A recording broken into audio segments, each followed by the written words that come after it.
Today, let's learn to draw an octopus with one of its predators sneaking up on it and its food source right below it. Here's an octopus eating a crab. It just caught the crab. Let's start with the shape of the octopus's head, which is kind of an oval that comes down and is a little more narrow. Look at this stuffed animal. That's the best way to see what a funny octopus looks like. There's his eyes. Let's put his eyes right down here, and then we will add his 8 legs. Let's just add a little curl on the end. There's 1. I like to come out to the side, so I'll have enough room. 2, 3, 4. You can even have 1 go over top. 5, 6, 7, 8. The octopus's eyeball is a straight line, a horizontal line instead of a round eyeball like we're used to seeing in our eyes. Here we go. And then I like to go back over the legs and make them a little bit wider, because the legs are wider. They're not actually just one line wide. So I'm just going to go over it again. And this one is overlapping. The octopus is actually, it has a very soft body with no bones. No bones. It's like a bag-shaped body, and it can squeeze into a tiny, tiny little space. So we're going to draw a little cave for this octopus to hide in. You can hide from predators. Now this area right here is the upper body, so we'll color that in like a light orange color. I think I'll use a crayon so you can still see the eyes. And remember, they do camouflage, so it could even be spotted. Half of it could be one color, half could be the other color. Octopuses are a master of disguise. I just wanted to stop and do a tiny bit of coloring right now. There we go. Now we know that on the octopus's legs, he has what are called suckers. So he can catch his food, hold the food still, take a look at the food, crawl along the bottom of the ocean floor. And if you wanted to, you could draw tiny little circles to represent those suckers. There we go. And the mouth is inside and under right here. There's a little beak, very sharp beak, so the octopus can break open crabs right through the shell. You can make some little dots for the suckers if you want. You could just do it on a couple of the legs so it would be a little faster. You could make black dots or red dots, anything you want, because this is artistic, an artistic piece. Now, let's draw the bottom of the ocean floor. I think I'm going to use gray. A lot of times there's rocks down here, algae growing, different plants growing, and usually there'll be some kelp. It starts at the bottom of the ocean floor and it grows all the way to the top because it's reaching for the sun. Kelp is very common in the ocean, and it attaches to the rocks. That's how it kind of holds its home base. Let's draw 1, 2 pieces of kelp. So first it attaches to the rock, and then up and off the edge. Also gives you a nice green color. There we go. There's our kelp. Some areas of the ocean have a kelp forest. That means there's a lot of kelp. There we go. Okay, now next, let's draw a rock with a little cave. That's where our octopus is going to hide, just in case a predator comes along. So here's a rock. Let's put it right over here by the kelp forest. And this will be the little cave.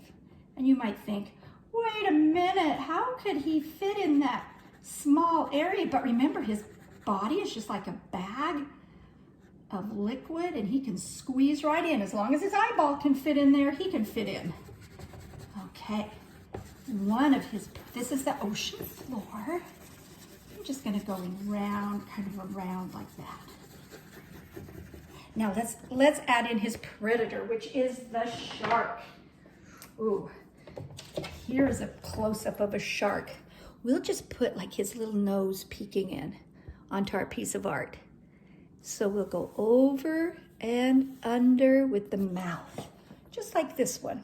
So we'll draw a line right here where it comes over and curves to a point, and then we'll go back this way.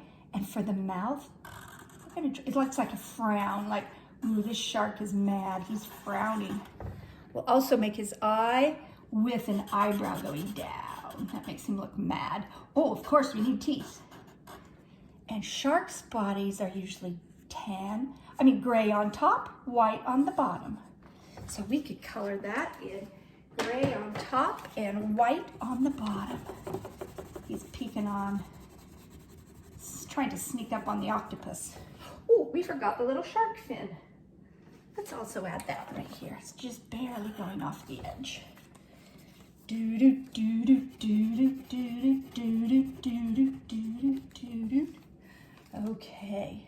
Oh, why don't we add a few crabs, because that is what the octopus eats. It has a very sharp beak in its mouth, so it can break the shell of the crab and eat the insides where the meat is. Crabs are pretty easy. They're just kind of an oval with 8 legs. Here's a crab nice and close so you could see in an oval. Hey, it has 8 legs just like the octopus has 8 legs. Then it also has some pinchers. Oh, and there's a crab cage that a fisherman put in the water. Fishermen also like to catch crabs. So we'll just do 2 little crabs right here. Oh, that's not red, that's kind of pinkish. I think I'll switch over to orange or red. Looks a little bit more like a crab. And then we do 2 lines going up and 2 little circles for the eyeballs. 8 legs, 1, 2, 3, 4 on each side. And I like to make a little eyeball just so he has more personality. Let's have him looking up at the octopus. Ooh, and let's have this eye be black instead of gray. There we go. All right, we're getting the food chain here. A whole ocean habitat. The octopus eats the crabs. The shark is a predator for the octopus. And the kelp forest is snacked on by sea urchins, little purple creatures. That's what sea otters love to eat, and they like to eat the very base of the kelp from the sea forest, the kelp forest. There we go. Now, if you still have time and want to add more details, you can add any details you want. You can make black little circles for the suckers. You could have your legs, if you're one of our older students, you could have the legs of your octopus overlap and add designs. I found this picture on the internet. It's by an artist named Dash. Isn't that beautiful? He did a wonderful job. And he added patterns. Now for the background or for the water, if you could get a piece of chalk, oh, fish. Do you want to add a fish up in the top corner? Of course, there's always fish swimming in the ocean. This is a fun way to do a fish. You make an oval, kind of shaped like a lemon, and add 2 little lips and a triangle tail. There you go, and a curved line. That'll make it look like it's 3D. If you can do some curved lines. And a little fin on top, fin on the bottom. Now we're about ready to color the water. Chalk is so much easier than crayon. So if you do have a piece of chalk, you can use the side. That's my favorite way to do water. If you have a piece of chalk, colored chalk that's kind of an artist quality, you can just put on a little and then blend it. So we don't want to cover up all of your beautiful art. So you don't go right on top or very close to your octopus or your crab or your fish. Just put a little blue right there. There we go. This has been my favorite book to learn about octopuses. I learned that they have no bones and they have a very soft body, kind of shaped like a bag. And this right here is called, is it their snorkel? Uh-oh, I have to remember what that's called. They can take in water and then shoot it out and it propels them forward. Here's some different types of octopus. There he is going into his cave. And here's one peeking out of his cave. Sometimes they'll hide in the cave and they'll just reach out and grab a little crab going by. Oh, now this octopus has turned red. They turn dark red when they're angry. That's scuba divers taking hold of his legs. Here's an octopus just sitting in his cave. He reaches out to catch a lobster. Their mouth is right here, and that's where they have a sharp beak so that they can break open the crabs. Here's what the octopus would look like if it's squirting water out so that it can propel itself.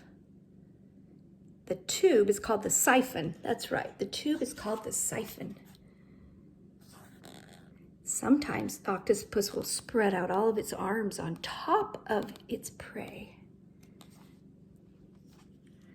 Sometimes other animals will try and eat the octopus, and that's when it will camouflage, change colors, and jet away to escape. It can also release a cloud of ink.